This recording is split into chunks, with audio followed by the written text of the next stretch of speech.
Hey guys, welcome to my channel. My Instagram DMs have been popping with like steamy questions.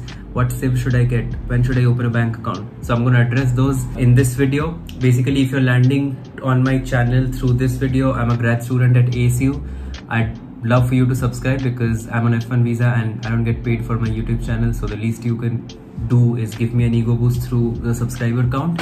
Let's get to the video quickly. Before starting off with the checklist that you need to do after landing in the US, first thing that you need to do is get ISD pack on your mobile number and get a Forex card or some cash.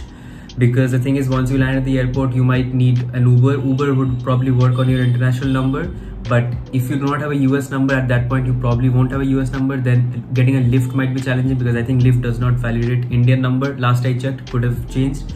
But take it with a grain of salt. But generally, it's just good to have an ISD pack for like 7 days until you'll probably just go and get the SIM on that very day.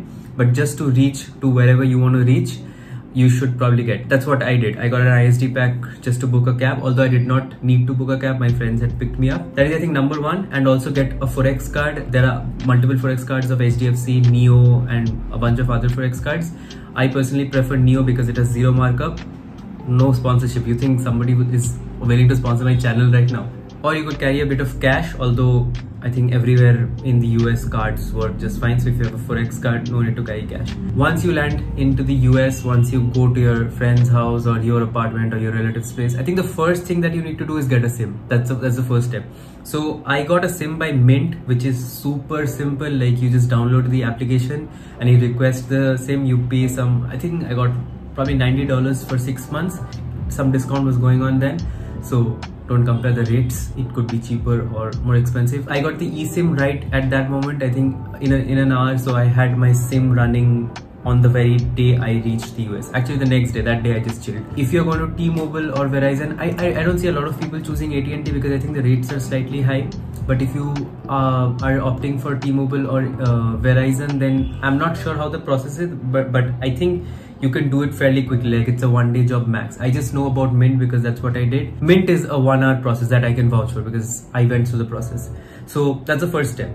The second thing that you need to do is like a legal document which is known as I94. So let's talk about I94 for a quick second. The I94 is a proof of legal entry into the United States when entering the US as a non-immigrant, which is what every international student is.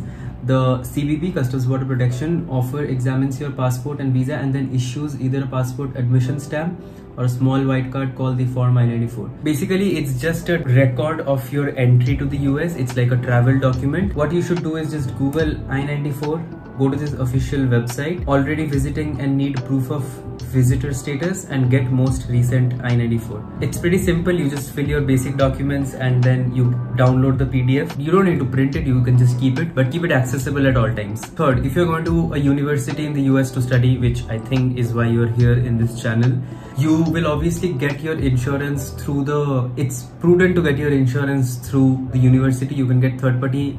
I am not going to talk about third-party insurances in this video and I don't recommend it. I don't understand it well enough to recommend it, first of all. If you have got it from your university would have sent you some details on how to get your iCard. You just have to create an account with whoever your insurance provider is. In my case, ASU had sent an email to just open an account in United Health, which is my insurance provider. And I just went there and downloaded my ID card. Again, keep it handy and keep it accessible at all time, because if something goes south, you will not have the bandwidth to kind of download it then. We are done with SIM card, we are done with I-94, and we are done with insurance. Next and the last thing is a bank account. Bank account can wait for like 1 or 2 days. You don't need to go and open your bank account at day one, given that you have a Forex card, so you can spend money, I don't know, buy food or whatever, basic amenities. However, you will end up getting your bank account in your first week. For doing that, you just need your passport and visa. Obviously, your visa will be stamped in your passport, so you just need to carry your passport and your I-20. That's enough.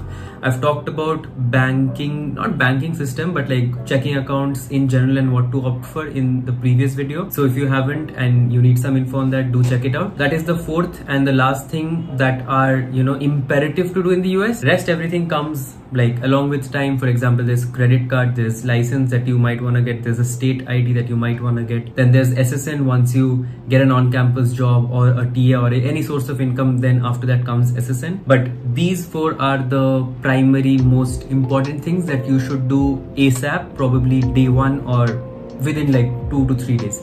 And the first three are fairly simple, those are like online processes, but you should probably do that in day one just to be on the safer side and just to be chill about it. And then you should worry about other things like your coursework and your getting an internship and all the other, you know, the hustle that comes along with it. I believe tons of people are flying to the US this week. Some would have, I think, taken the flight previous week and then some in the next week. But I think 1st August to 20th August is when lakhs of Indian students fly to the US and other international students as well. So I wish everyone all the best. I'll be flying myself soon for my 2nd semester, but these were the things that I did in the 1st semester. I had my friends taking care of everything. So my friend did my SIM card, my friend told me to get I94, so I had everything sorted for me. But I believe a lot of people will go without any information or partial information. So I hope this video clears things out, and if you found this helpful, kindly, you know, consider subscribing. Or don't, I don't care, I don't get paid for this. So okay, bye.